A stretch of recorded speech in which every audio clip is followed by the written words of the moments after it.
Básicamente el padre base a imágenes, lo más práctico para la práctica. Y unas imágenes bonitas de un video que fue bajar, no creo que se llama el nombre que es un grupo de estudiantes que tienen esta página. Y tienen bonitas imágenes de un video y con un buen capturador de imagen, te bajas todas las imágenes y tienes buenas.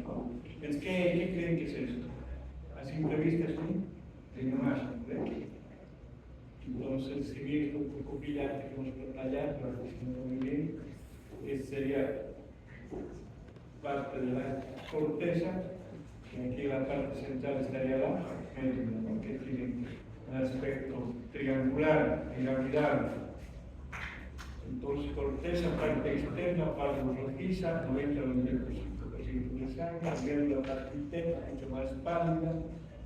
Esa sería una imagen más esquemática, ¿no? Que es fácil ubicar sus componentes. Una envoltura que tiene una cápsula que tiene una doble capa, ¿no? Externa de hipocutivo circular e interna de glioblásticos. La cápsula de conocimiento. Por debajo, hacia adentro, tendríamos la corteza, con esta franja externa superior. Y más profundamente estaría la médula, ¿no? Que tiene una forma de estriaciones de imágenes piramidales. De estas imágenes piramidales corresponden a la médula. Esta médula está flanqueada por unas prolongaciones de la corteza, pero como que está en esta región, solamente consideradas parte de la médula, y se llaman pilares con cordones corticales, ¿no? La base de la pirámide está en la unión córtico-medular, y el vértice de esta pirámide corresponde a la papila renal, que es por donde la negrita sale. Y esta papila desemboca en lo que son las cálices menores. 2-3 cálices menores se juntan y hacen la cáliz mayor. 2-3 cálices se juntan y desembocan en la pelvis renal.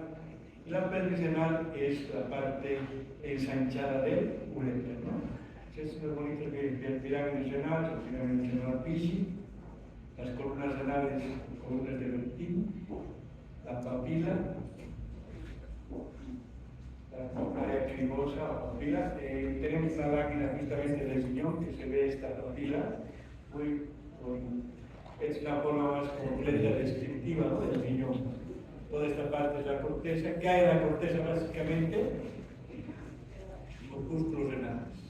¿Qué hay en la médula? Los conductos, los túbulos. ¿A qué llamamos nefrón o nefrona? Antes se consideraba la unidad funcional, luego ya no es. ¿Cómo está constituida la nefrona? Por el corpúsculo y los túbulos. El túbulo proximal, el contorneado proximal, el asa de Henle y el tubo contorneado distal. ¿Y el tubo colector? El colector es esa parte, no forma parte de la médula. No. El colector es este grueso que vemos acá. Es el que llega hasta la área clivosa, hasta la papila, y por aquí dice la boca de orina. Entonces, la nefrona es el corpúsculo y los túbulos contorneados, proximal, distal y asa de Henle. Y el túbulo colector, no. ¿Cuál es la unidad funcional? Es la nefrona y el tubo colector. La nefrona se llama túbulo urinario, que involucra todo eso. La nefrona está básicamente conformada por los corpúsculos, en función a dónde están los corpúsculos, corpúsculos corticales y los yuxtamedulares. Corticales porque están más externamente en la corteza, más hacia la cápsula, corticales. Puede haber corticales externos y mediales. En los yuxtamedulares, yuxta significa al lado. Los yuxtamedulares están vecinos a la médula y son estos que están acá. Los corticales tienen sus conductos contorneados cortos, apenas ingresan hasta una parte de la médula. Los yuxtamedulares son los que tienen los conductos, los túbulos urinarios más largos, llegan casi hasta la extremidad de la papila. ¿Ya? Entonces, corticales y extramedulares. La corteza básicamente está conformada por corpúsculos. Lo de ver corpúsculos es corteza. Y la médula por los túbulos. Por parte del contorneado distal, contorneado proximal, que es el ejemplo. La médula a su vez se divide en dos fracciones, la externa y la interna. Y la externa a su vez es una franja externa y una franja interna. En tu libro no te dice cómo se subdivide. Y en varios libros no explica cómo se subdivide la parte externa de la médula en una franja externa y la parte interna. Pero un poco viendo las imágenes repetitivas, aparentemente la franja externa está limitada desde la córtico medular hasta donde se inicia la rama delgada descendente de la Salgenle. Y su límite sería la conexión de la rama delgada ascendente de la Salgenle con la rama recta gruesa del contulo contorneado distal. Estos límites que obviamente que en la práctica, en los preparados es imposible poder visualizar si no tiene la experiencia, la pericia correspondiente, pues más queda en papel, ¿no? Porque pues definitivamente no está. Pero vamos a intentar visualizar, tenemos un preparado que nos va a mostrar toda esta extensión, desde la cápsula, que es esta parte, hasta la papila renal. Es el preparadito que tenemos, todo ese curso. Vamos a ver claramente que en la corteza es puro corpúsculos y en la parte de la médula puro conductus. Ahí vas a entender qué es el rayo medular, cuál es el laberinto cortical, ¿no? Que dice, en tu libro si has leído, te dice que macroscópicamente en la corteza se observan unos puntos rojos oscuros que corresponden a los corpúsculos renales, los laberintos corticales que corresponden a los túbulos contorneados y los rayos medulares. ¿Qué son los rayos medulares? Son estos conductos que están en la médula que se prolongan hasta la corteza. Si se fijan, son tubos largos que con el corte, la sección del preparado, se ven como unas rayas largas, porque son cortes longitudinales de esos conductos. Y por lo tanto, se visualizan como unas líneas delgadas que se extienden desde lo que es la papila hacia la corteza. ¿Ya? Ese sería el corpúsculo. ¿Cómo está conformado el corpúsculo? El glomérulo y la capa. La capa de Bowman tiene dos paredes, una capa externa y una capa interna. La pared externa es la primera lámina que vemos en histología, porque es el ejemplo de criterio plano simple, que es donde se ve con bastante claridad. No se ve las células, pero se ven unas imágenes alargadas que corresponden a los núcleos. Y la hoja visceral, que nunca se la ve, que está conformada por podocitos. Los podocitos, ¿no? Son células perivasculares, son células que abrazan y envuelven a estos glomérulos, que son en realidad capilares. ¿Qué tipo de capilar? Fenestrado, sin membrana. Un tipo de capilar fenestrado sin membrana. Entonces, ¿cuál es la rama que alimenta a este glomérulo? La arteriola glomerular aferente. ¿Qué arteria drena a este glomérulo? La arteriola glomerular aferente. Así. ¿Qué arteria? Bueno, vamos a ver después. Esto es una imagen bonita de cómo está constituido un glomérulo, un corpúsculo, perdón. A veces, cuando han visto en biología, pensamos que el glomérulo es todo este corpúsculo, el glomérulo renal. Ya está, algunos colegas que he escuchado decir el glomérulo. El glomérulo solo es esta parte de los capilares, nada más. ¿Ya? Y en realidad es el corpúsculo renal. Y el corpúsculo tiene el glomérulo y la cápsula renal. Entonces, aquí vemos claramente la imagen de la arteriola glomerular aferente que da sus ramas, forma este capilar, un capilar arterial. Y es drenado también por la arteriola, ¿no ves? La arteriola glomerular eferente. Que en función a qué tipo de nefrona corresponde, este drenaje va a formar el capilar peritubular o va a formar los vasos rectos, ¿no? Entonces, vamos a ver. Y un poquito que se observa que además de las células endoteliales que son parte de este capilar, hay otros núcleos que corresponden a los núcleos podocitos, ¿no? El polo vascular es por donde entran los vasos.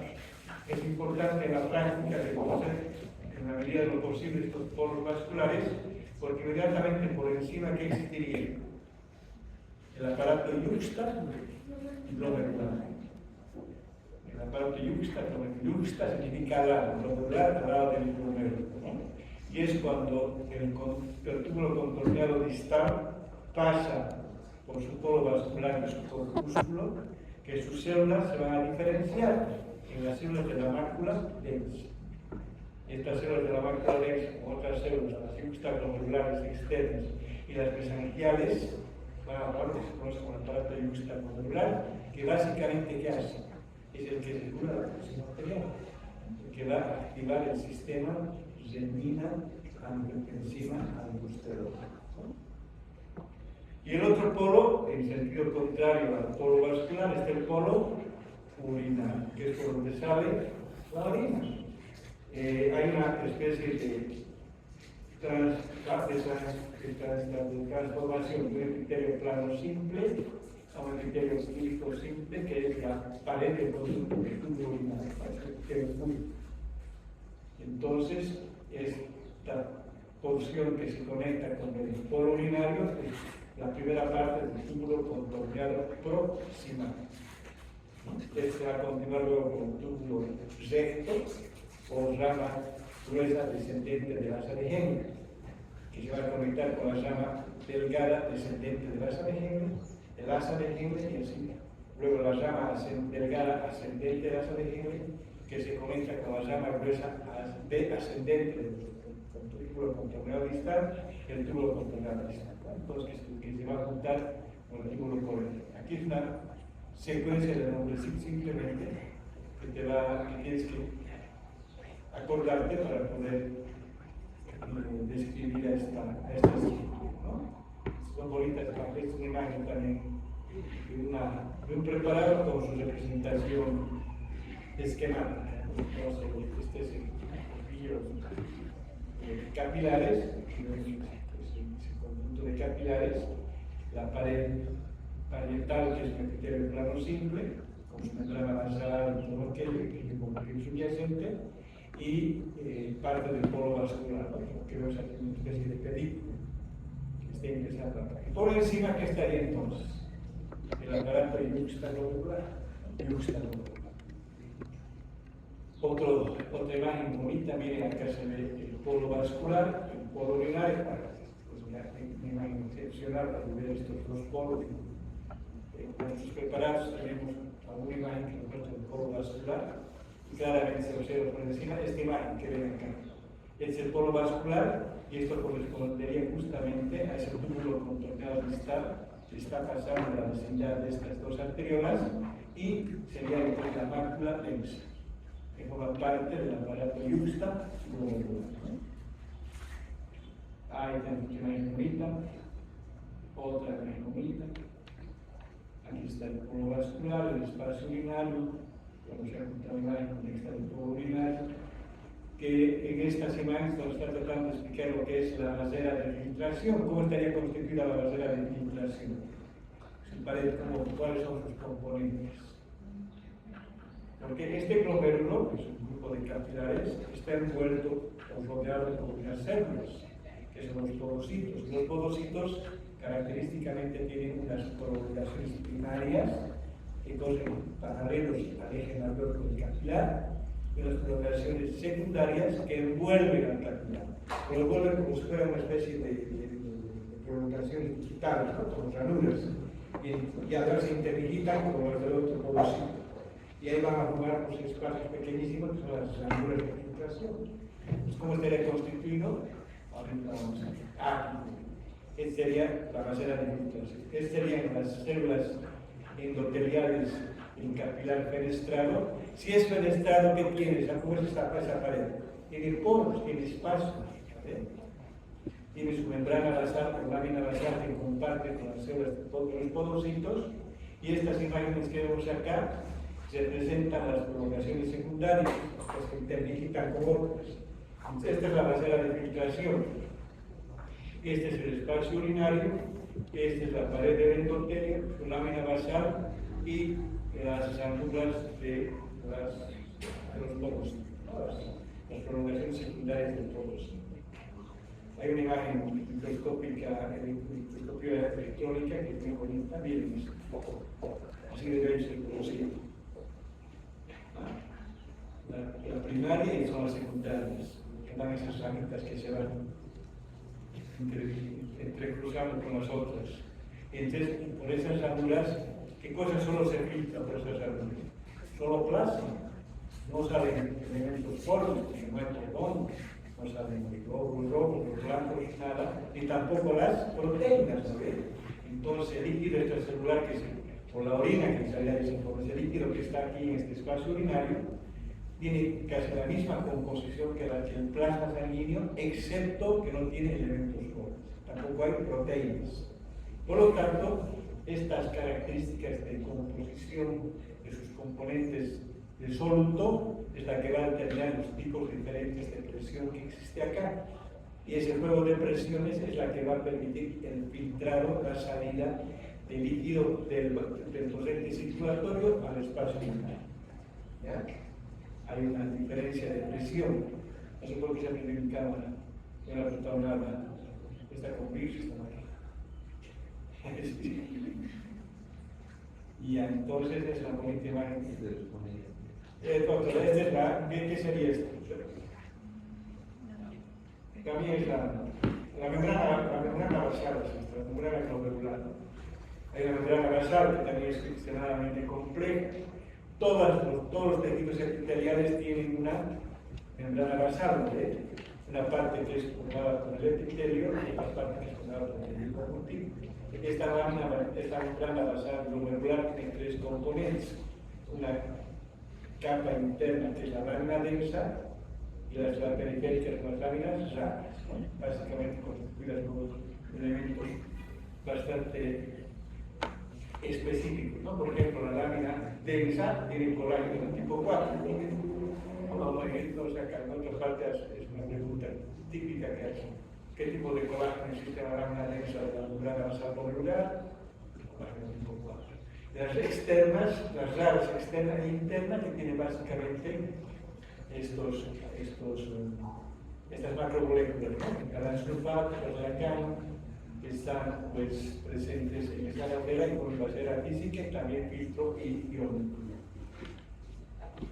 Incluso hay una especie de cáliz presente que también forma como una especie de barrera para evitar que se pierdan elementos pobres de la sangre.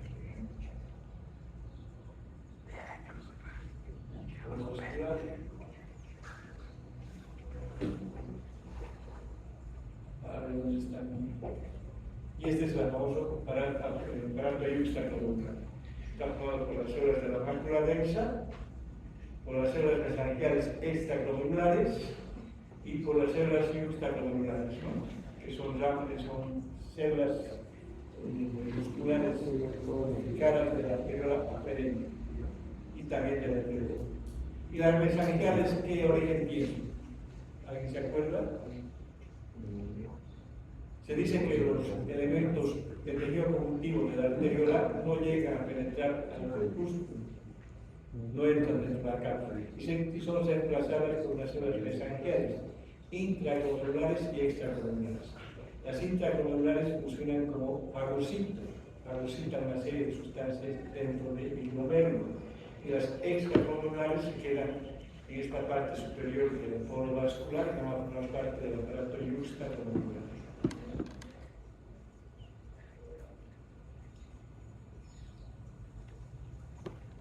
La médula, la corteza, en el preparado del riñón que involucra parte de médula, se va a poder visualizar las ramas de la asa de Henle.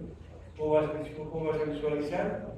Pues es un poco difícil porque es un predominio de imágenes que tienen paredes con epitelio púbico simple, que son los tubos contorneados, incluido el colector, y en esa maraña de conductos hay que buscar un conducto que tiene un epitelio plano simple. Entonces, la asa de Henle tiene un epitelio plano simple. Entonces, es la forma de poder hacerlo. No es fácil, pero se puede lograr. unas diferencias para distinguir cuál es el túbulo contorneado distal y cuál es el proximal y cuál es el distal. El colector, hay tres regiones, ¿no? El colector, el cortical, el medular y el papilar. El papilar que se llama conductos de Bellini. Conductos de Bellini. Si se dan cuenta, es la representación de los rayos medulares. Esta sería una especie de representación de lo que es la corteza, la cápsula, la corteza y la médula. Y la médula, cuando está en el sentido inverso acá, esta pirámide es al revés la pirámide, la base ancha hacia arriba, el vértice hacia la papila, pero es la prolongación de estas imágenes medulares hacia la corteza, y eso se llama el rayo medular. ¿Cómo está constituido el rayo medular? Por los tubos colector y de los contorneados proximal y distal. Y el laberinto cortical está vecino a estos rayos medulares. Miren una explicación a eso. Estas imágenes son muy ocultas, tienen mucho detalle explicativo de esa complejidad que es el conocimiento.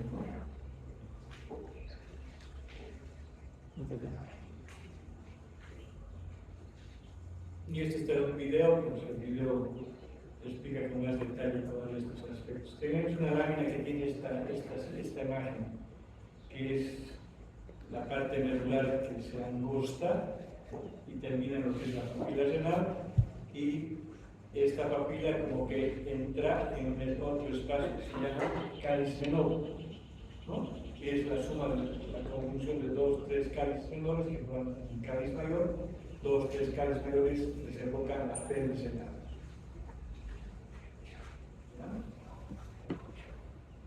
La papila es este espacio, termina en el túbulo colector papilar. Primero es el cortical, que está en la corteza, el medular, que atraviesa la médula, y la vecindad de su desembocadura, el papilar, ¿no?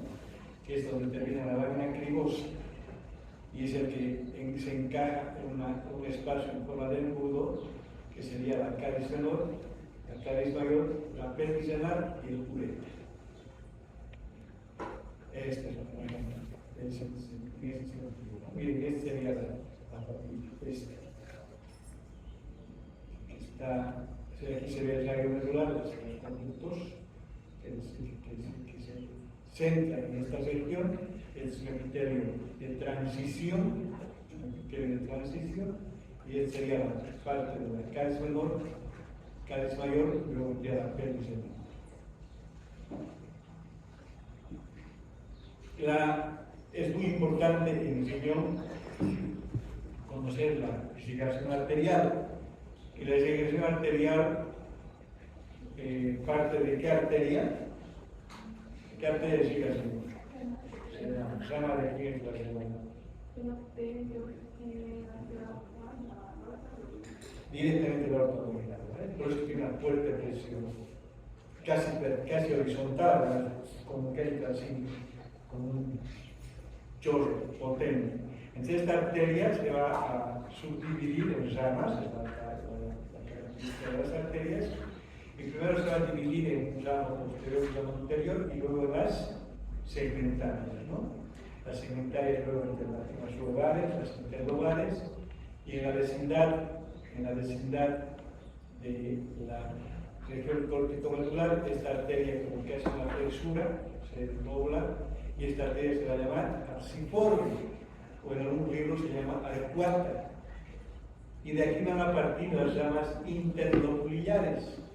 Y de estas interlobuliares, que es esta ejercita, van a salir las ramas, las arteriolas lobulares aferentes, que van a formar parte del corpúsculo renal.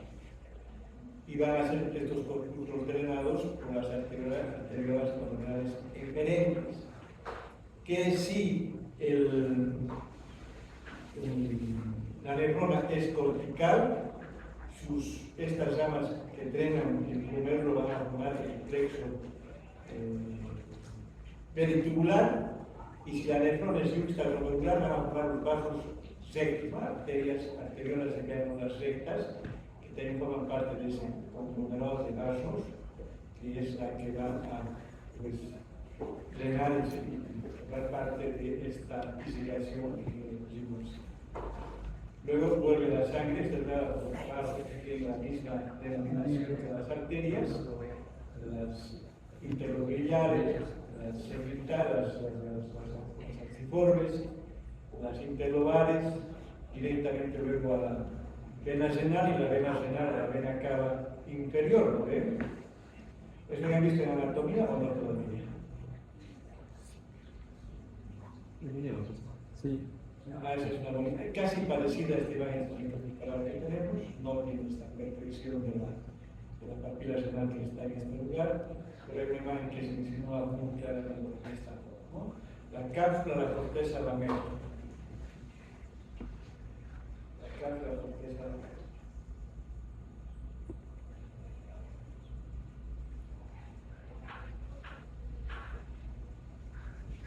¿Y ahí cuál será la función del riñón?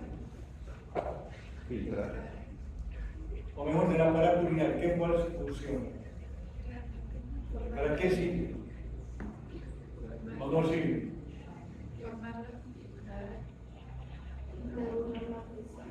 ¿Perdón? Una función. Cuando pensamos en aparato urinario, lo primero que viene a nuestra cabecita es formar orina, ¿no? Que es la definición.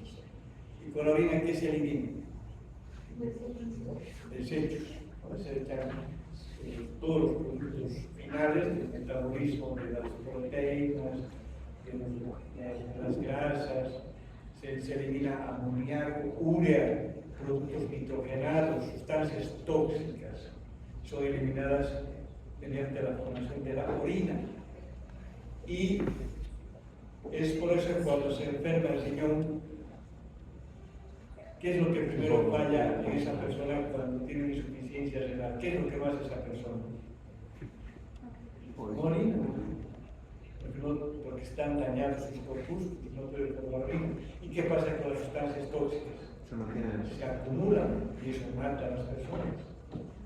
Entonces, la falta de filtración es letal.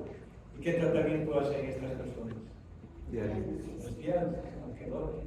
Hay dos tipos de diálisis. La hemodiálisis, que es un aparato que conecta al sistema circulatorio de estas personas.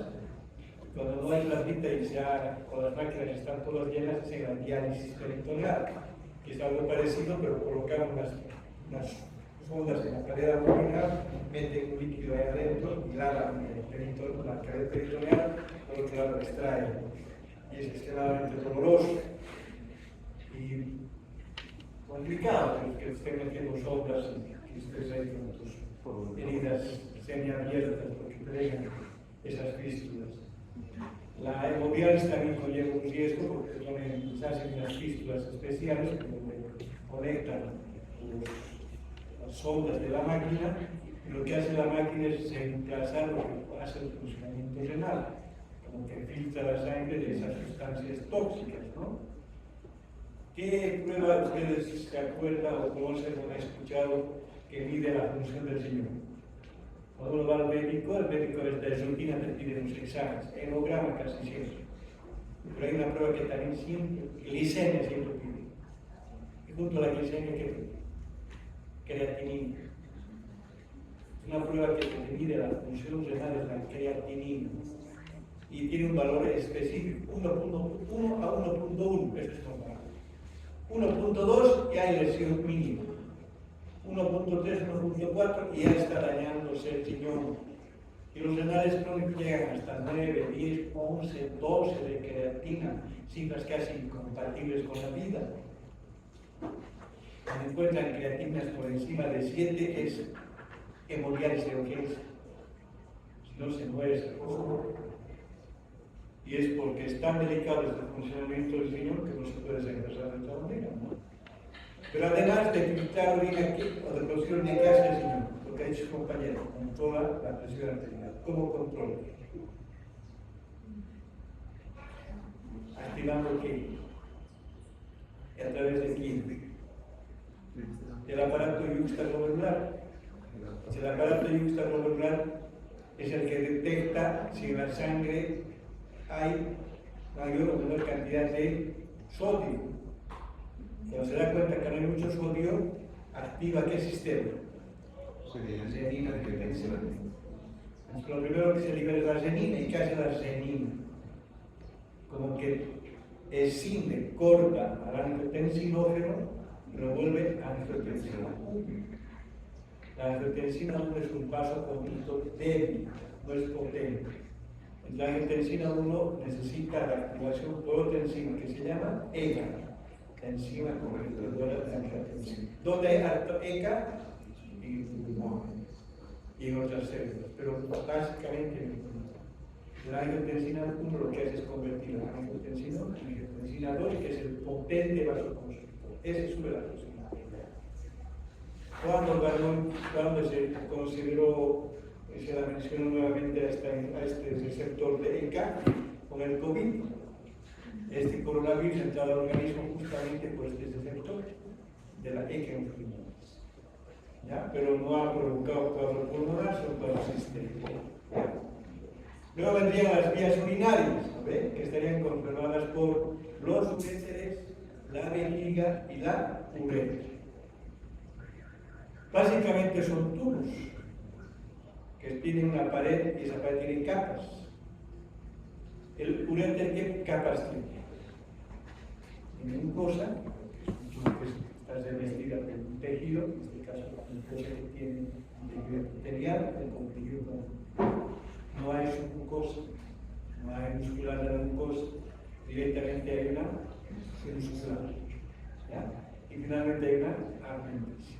La mucosa tiene un tejido epitelial. ¿Qué epitelio? Transición. Con células epitelio estratificado, con sus células de la superficie bastante características, cuboides, y que tienen que formar una cúpula, ¿no?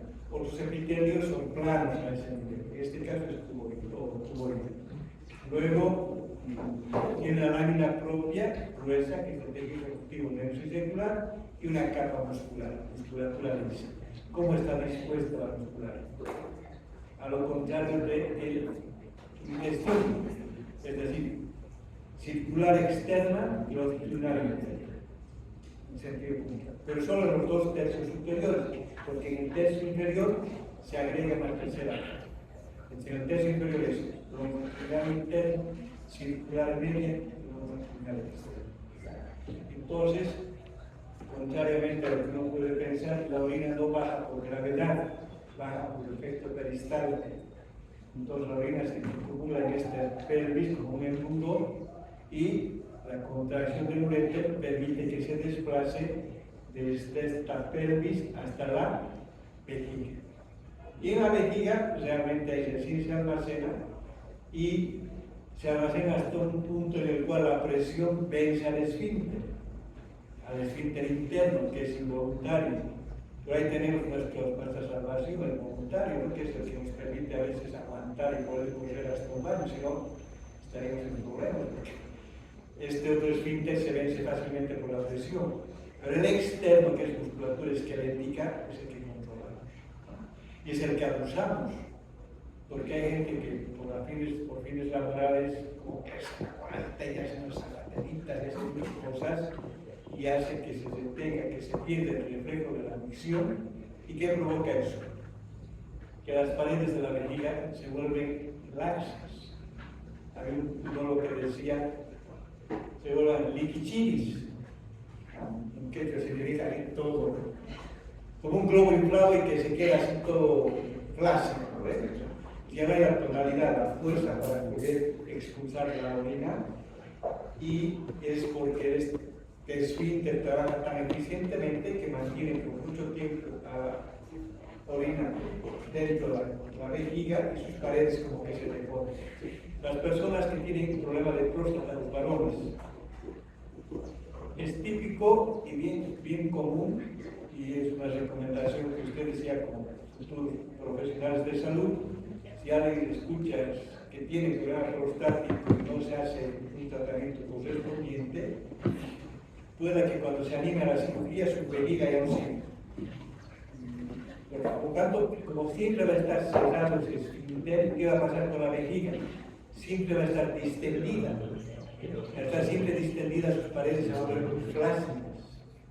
De tal forma que cuando yo opere, esa vejiga va a seguir flácida. Ya sea una vejiga retencionista, como que se hace una bolsa que se cae hacia atrás y sigue reteniendo líquido. Y constantes infecciones y problemas. ¿Cómo en qué terminan esos pobres pacientes? En sondas vesicales a permanencia. Y no hay peor tortura que un varón que andar con su sonda vesical, con sus maletitas. O una cistostomía en la pared abdominal para que por ahí no lo. Y eso es porque no le hicieron caso al urologo, no le hicieron caso a la medicina, no le hicieron caso al internet, a todo, menos a lo que le dijo el especialista. Cuando se animó porque ya no aguantaba más, ya tarde la vejiga, porque ella está tan lesionada que ya no se puede pues, solucionar la complicación secundaria, ¿no? Y es esa pérdida de toxicidad de la capa menstrual. Y se vuelve como una bolsa sin función, una bolsa que sus paredes son demasiado flácidas. En el varón el culpable es la próstata, y en la mujer se ha visto este tipo de patología en las que son oficinistas, porque como el baño que comparten los varios, se aguantan hasta llegar a la casa, pero esa aguantabilidad no es daño. La mujer no tiene próstata, va a estar pensando en ese tipo de operación, pero el varón sí. Y muchos varones terminan con su sonda permanece por no haber hecho caso en su tiempo correspondiente. No, voy a esperar, no. Entonces, a partir de los 50, invariablemente el varón tiene que ir al urologo si no están correctos.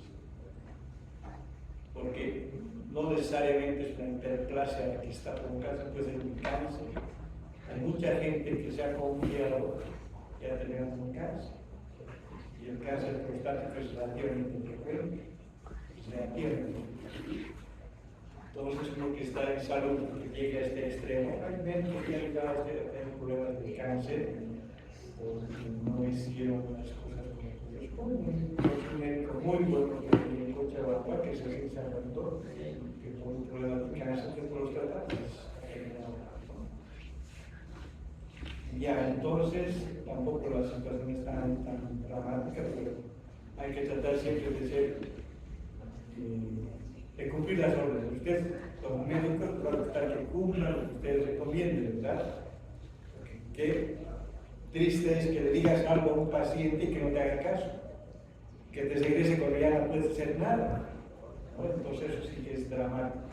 Esta es la pared de Loreta, entonces, que vamos a ver en la lámina, y una cosa que es un epitelio de transición, una lámina propia que es un tejido conjuntivo de tensión circular, y directamente la capa muscular, muy importante, con una longitudinal interna y una circular externa, ¿no?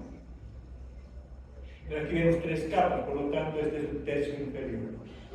En el tercio superior solo dos capas, en el tercio inferior tres capas, y finalmente una adventicia, tejido conjuntivo laxo.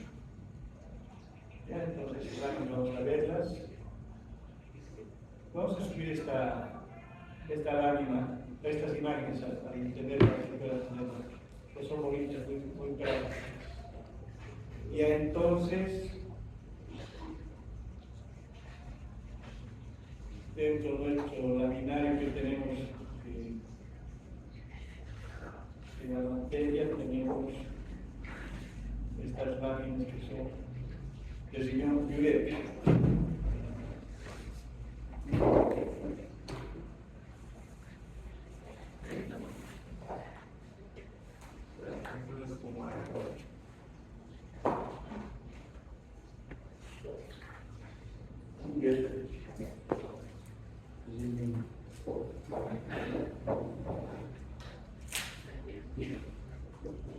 Entonces, si ven a simple vista, ¿sí?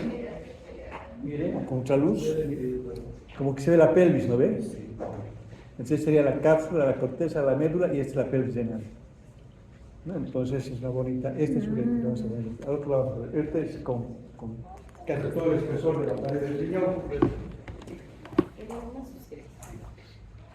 Ya teniendo esas referencias es más fácil identificar cuál es corteza, cuál es médula, dónde está la papila. Lo que el número tiene que ir hacia la izquierda. ¿Perdón? Derecha, la derecha. Ya, pues vamos a la derecha. El número.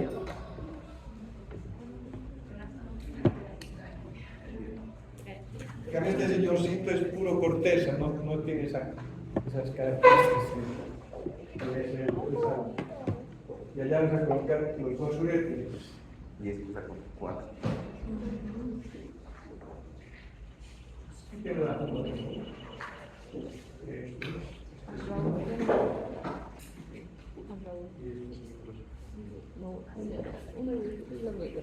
Para salir un dibujito por esto.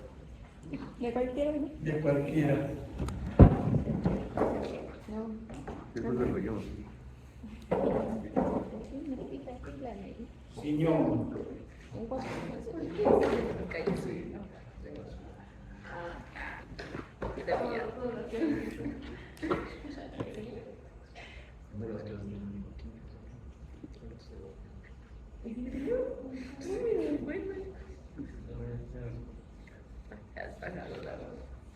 Estas imágenes son un poco al azar, no quiero la buena ubicación, pero si se fijan acá, hay un epitelio medio extraño en toda la imagen. ¿Qué epitelio? A ver, ¿pueden identificar si hay epitelio de transición acá?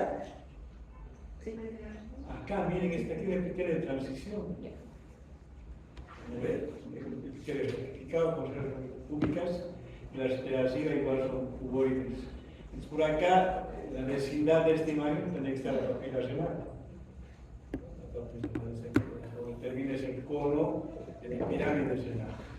Esa sería parte de los túbulos que llegan hasta la vecindad de esta región, los rayos regulares, más hacia este elemento cortical. Entonces,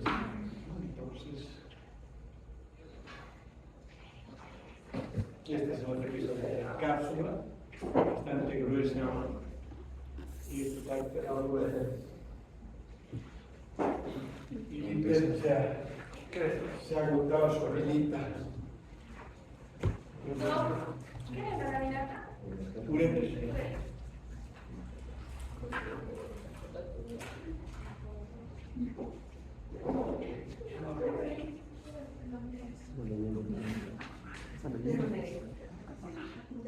Válvula. Mira qué bonito.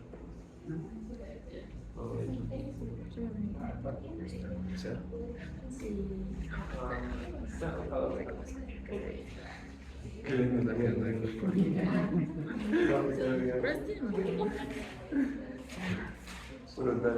Ahí se ve. Bien. Ahí hay Esa primera una lámina también se puede identificado allá. identificar. Ahí estaríamos los túbulos, las espectaculares tienen. Son imágenes alargadas que correspondían a los cortes longitudinales de sus túbulos, ya sean contorneados con lectores e incluso quizás hasta pequeños. En la parte de esa lámina que sabes que corresponde a la médula cercano a la papila, viendo en la parte interna, vas a poder localizar algunas imágenes sugestivas de un tubo ascendente o descendente de las arterias. Los epitelios planos sí, y la mayoría son epitelios cúbicos sí, porque los túbulos contorneados, proximal, distal, las presas ascendente y descendente, los túbulos contorneados, proximal y distal. Entonces, unas imágenes de ese preparadito, donde veas corpúsculos, ese es corteza, ahí no vas a ver. Es un corpúsculo, es corteza. Y los túbulos que están a su lado, ya sean proximales, ya sean distales. Y algunos son los corpúsculos.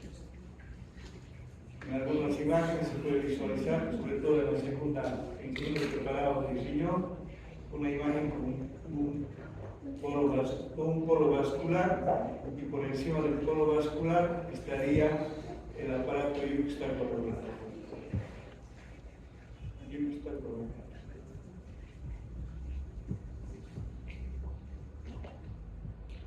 riñoncito. Miren, este es un polo vascular. Es como un pedículo que ingresa y teóricamente por encima tendría que estar la plasma yuxtaclavicular. Es un túbulo contorneado distal que pasa por la vecindad de los dos vasos sanguíneos y en esa región estas células que están por encima del número, la plasma yuxtaclavicular, serían las células de la mácula densa. Las mesangiales extraclaviculares y las yuxtaclaviculares son los tres componentes de este aparato que activa al sistema de la renina, angiotensina, aldosterona.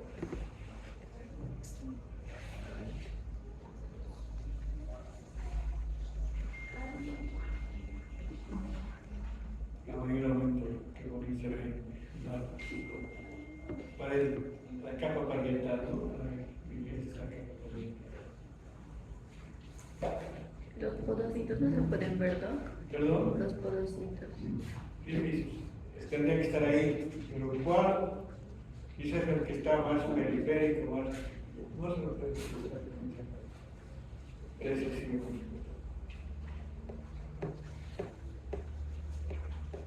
Mira esa pared tan bonita de la pared parietal. Aunque en las láminas de Urizar te muestran cómo podrías visualizar un poco así. Hay que revisar el Urizar, también te va a dar.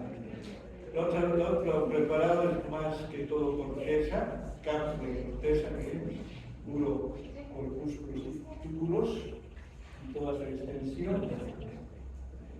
Hay algo de salivares, pero no hay mucho. En esta lámina van a poder encontrar una que tiene un polo vascular muy clarito, muy bien identificado. Entonces, miren, este es como un pedículo, miren acá, porque de acá se va para, y además está cortada, pero por encima de este polo, por encima de este polo está muy cortita, aquí abajo, esto, está la flecha, sería el aparato yuxtaclavicular. Justo en la emergencia de entrada de los vasos a las arteriolas, que el túbulo contorneado cambia sus características y se llama mácula densa. Este es un polo vascular. Fíjese el polo vascular y por encima estaría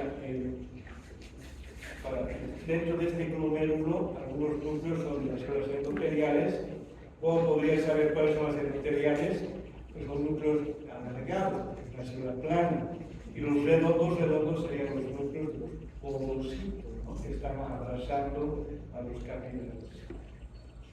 Entonces, es un ovillo de capilares, con un conjunto extremadamente complejo de vasos sanguíneos, el pico del capilar fenestrado, capilares fenestrados. Entonces, esos son nuestros riñoncitos. Como les decía, si comparas con las de Urizar, pues en Urizar vas a ver esta imagen que es parecida a la que tenemos en el primer microscopio, parte de la cápsula, la que es la médula y la papila. Entonces, he visto que en alguna imagen te muestra cuál podría ser un povocito. Vamos a ver un poquito más allá.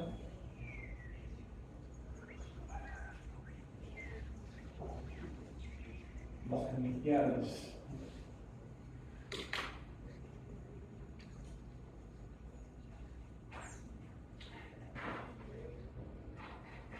Ese es el vaso recto. Y este, no está sobre. Ese es el uréter.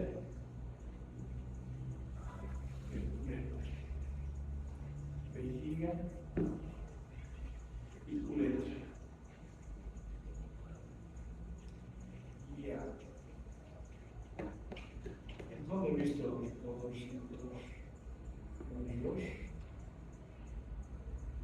No, pero todo esto.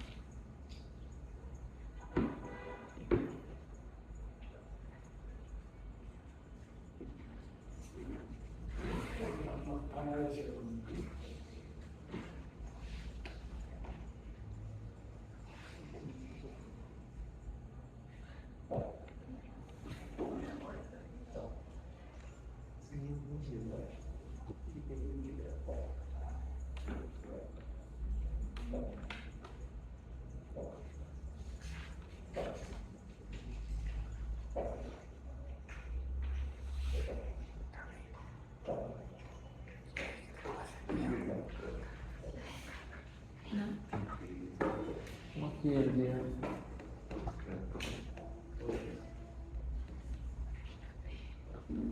Consta. ¿Cómo quiere? Qué orgulloso. Sí, soy. Ven.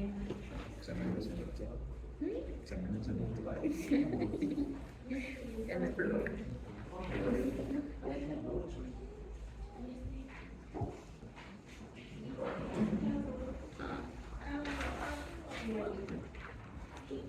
Sexto corpuscular. Verga. Es corteza. Sí, es todo. ¿Ves glomérulos? Es todo. ¿Ves glomérulos? Es corteza media, ya pasa todo.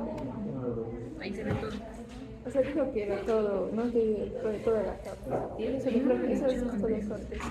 Ahí es así. Porque hay unos donde solamente hay una sola parte. Eso digo que es. Todas. Entonces es solamente medio. Aquí hay una imagen que dice cómo se visualiza el conductos. Que dice el pod, representa acá, ese sería el conducto. Muy difícil de poder distinguir con los otros grupos que también son de las células endoteliales.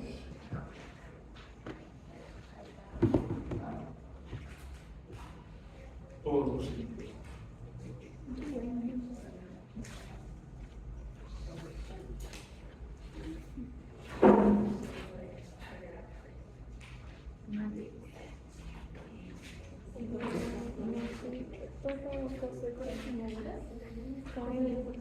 ¿Por qué se me dice? O sea, yo me pregunto qué sería todo esto.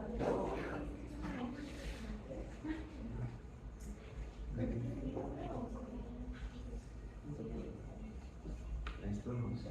Yo no. ¿Cómo que se puede conectar? ¿Qué me pega? ¿Qué me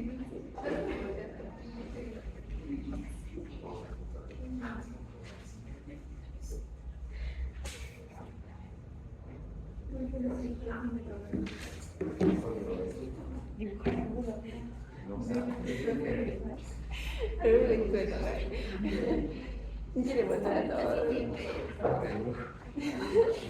Ahora no me digas. ¿Qué es? El segundo. Señor, básicamente corteza. ¿Y eso qué es? Tubérculo. Pues se puede ver la papila renal, ¿no? Cuando ves esa parte. Sí, la parte blanca. La papila renal. Y esta es más fácil. Esta parte más o menos.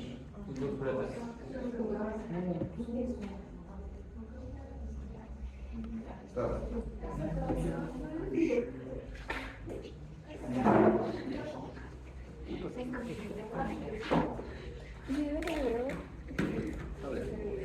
Ya te digo.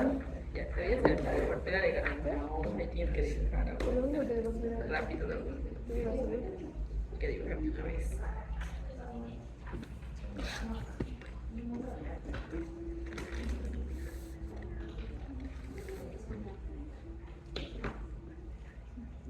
¿Cómo no me traes mis colores? No, porque te digo. Ahora, ¿quién le pido que me prenda? Que ni me prenda. ¿Qué cosa? Yo me ando de color. Iba a decir sí. Iba a decir sí. Y me la regué. Ni modo.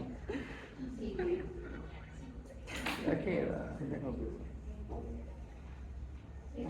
siempre quedan con las bloques.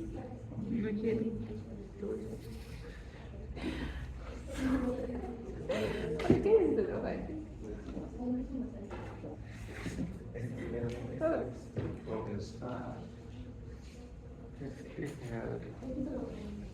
Un corpúsculo. Ahí está. Se ve los bonitos.